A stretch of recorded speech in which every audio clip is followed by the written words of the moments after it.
This unit's going to cover this topic called nomenclature. Now that word's not on here because that's something that we'll talk more specific about. But basically nomenclature refers to a system of naming things. So if you kind of can imagine, there's lots and lots of possible compounds that exist in this world. We have to be able to name them, systematically and succinctly so that everyone in the community can know what it is that you're addressing. So when it comes to nomenclature, right, we need to see again that there is a foundational basic. And so what this is going to do is help us start off in this lesson about ions. Right? So we're going to learn about ions and their basic fundamental nature. We've been sort of addressing ions here and there, but this is going to get us a little bit closer to knowing exactly what they are. First of all, ionic compounds are composed of positive cations and negative anions. And these compounds, of course, are comprised of specifically these positive and negative ions. So it's important that we know exactly what these positive and negative ions are. So some of the terminology here we're going to introduce is this first one saying these are ions that are composed of a single atom. The term here is monatomic ion or ions, right? So monatomic really is two parts. It's a two-part word. Mon, which is kind of shortened for mono.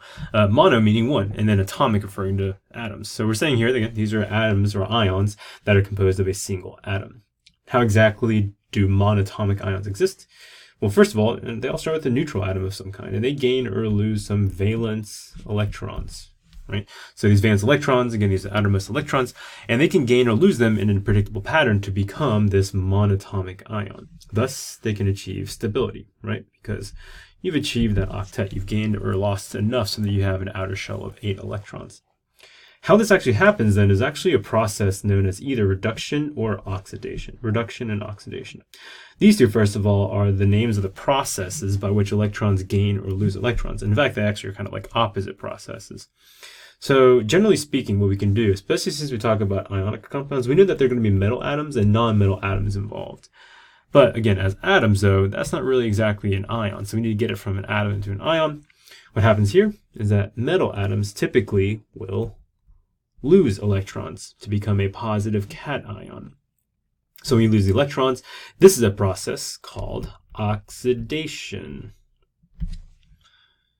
The second one here, non-metal atoms, right? This is kind of the counterpart to metals. These typically will gain electrons to become an anion, right? We gain negative charge to become a negative ion. So this process then is known as reduction.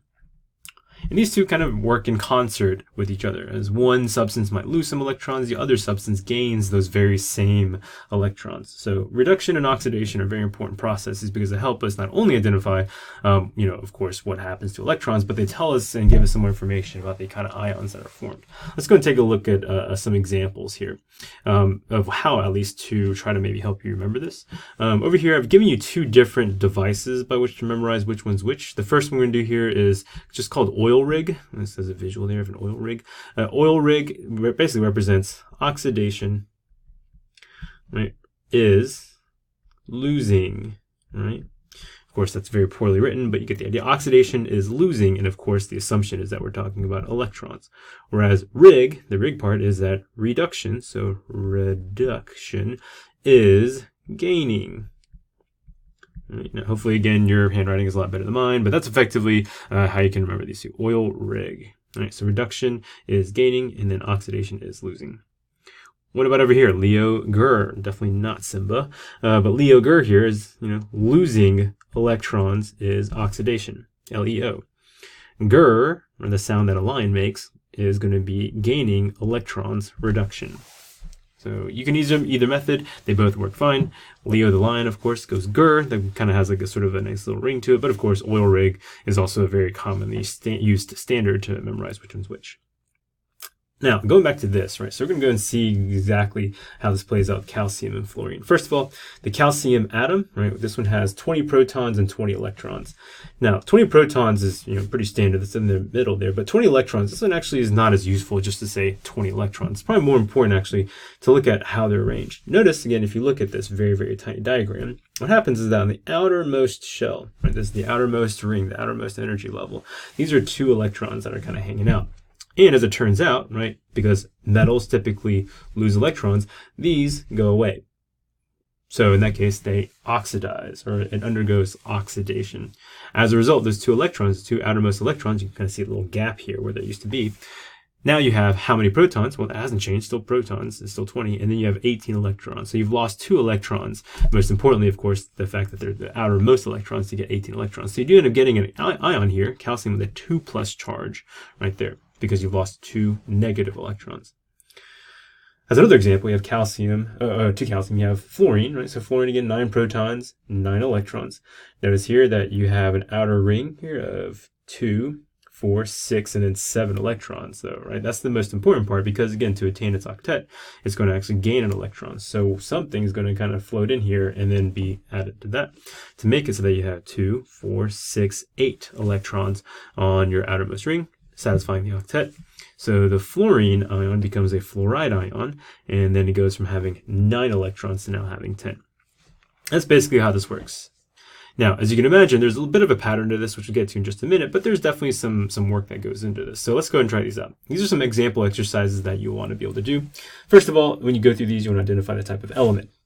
That then helps you identify what kind of process it might undergo. Is it going to undergo reduction, or is it undergoing oxidation?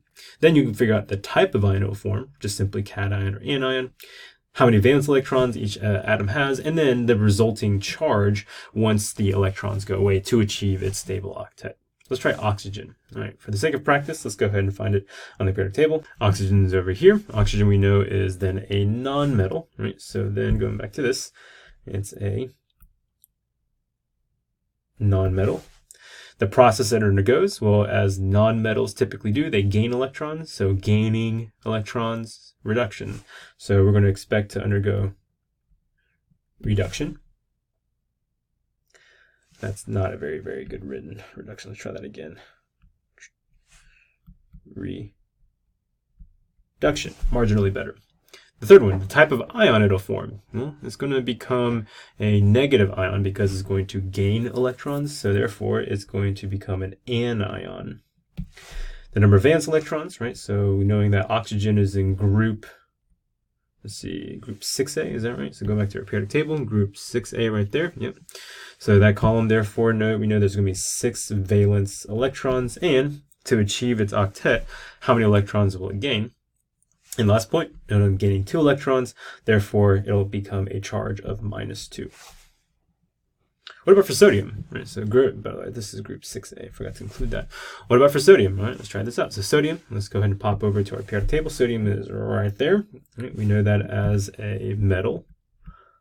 Okay, and we know that metals typically are expected to lose electrons. So using the oil of the oil rig mnemonic, oxidation is losing. So that means metals that lose electrons will undergo oxidation. Then the type of ion it will form, well, because it loses negative electrons, it becomes positive. So we know it'll become a cation. And then, since we know that looking at the periodic table, let's pop over here again. Sodium is in group 1A, right? So group 1A, meaning, right, that's going to have 1 valence electron. And again, what's the resulting charge going to be? Well, it's more likely that something like sodium with 1 valence electron will lose the outermost electron as opposed to gain 7. So if it loses this 1 valence electron, that means it has a charge of +1 as a result. All right, try the other two out. You have phosphorus and barium. Now, you also find that while this process is very informative and definitely want to take your time to do this, it's also worth noting that you really actually can, instead of looking at each element individually, kind of see them as groups of them. So in this next little section right here, we can actually have some predicted expected charges. And this is something that, while you can go through what we just did here, through these 5 steps, it's actually probably faster to go ahead and memorize these. Now, you'll have to know how to do both, especially if you kind of maybe misremembered something here. But yeah, of course, it's worth knowing the shortcut, where all the group 1 metals, right? So your group 1 metals, these are always going to have a charge of +1. Example, that was sodium. We just saw that. So everything else in that column, because it has 1 valence electron, we know that we're going to lose that electron, you'll just have a charge of +1. Group 2 metals to the right of it, right? So that's going to have a charge of +2 when they become ions, right? By the way, notice that they do talk about when they become ions, right? So by themselves, if you talk about a neutral atom, there's no charge, so we don't even use that conversation. This is even irrelevant. If we're talking about single elements by themselves, there's no charge. So again, this is only when we talk about things that become ions. Try the other side. So group 15 nonmetals. All right, I have to pop over and check this one out. So group 15 ends up being here. Right? But also notice I was saying the group 15 non-metals. So really we're talking about basically just nitrogen, phosphorus, As, right? That was going to be a arsenic, which is going to end up being a metalloid, so we don't really consider that here. And then going back over here, if it's going to have 15, or sorry, it's going to be group 3A, that means it's going to, group 5A, so that means it's going to gain 3 electrons, so that become a charge of -3. Again, nonmetals, when they become ions in this group, they're going to have a charge of -3. Then number 16 is going to be -2, and then group 17 is going to be going to have a expected charge of -1. So commit those to memory, but of course they're important to know that there is a process to it. Finally here, let's go ahead and talk about naming. So we talked about this at the beginning, is that we have to have a convention, a system of naming. And this is the foundation for it. This is a start to the foundation. So we're going to talk about how we name monatomic ions. First of all, let's deal with our metals / cations, right? These kind of are tied together because it's typically what metals become. They become cations when they become ionic. First of all, the ion name effectively is unchanged for the element. The only thing you really want to do is add the fact that it's called potassium to it, or ion to it. So this first one here, K plus, is potassium ion, right? Because it's not just potassium anymore. If it was just potassium, that word by itself, that would just refer to a neutral atom. Let's go ahead and say that it's an ion. Pb2 plus, this one we just call lead ion, right? So we really don't change much about it. We can just call it lead ion and be fine. A little bit over here on the right side, nonmetals and anions. This one, there's a little bit of a change. So in this case, because the anions, for whatever reason, these are almost always listed second. The important thing though is that they always have, these are the ones that always have their names changed. So what happens is that the last syllable, whatever it might be, this is going to be changed to an I. So this first one is fluorine. Right? But because as fluorine, of course, is the regular atom name, we need to change it to an ion name.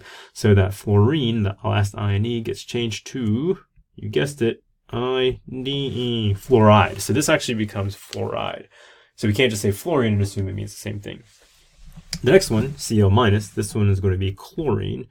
But again, as you can imagine, from chlorine to the atom, from the chlorine the atom to chlorine the ion, we call it chloride, which again, many of you have probably heard of before. Okie dokie, that'll do it.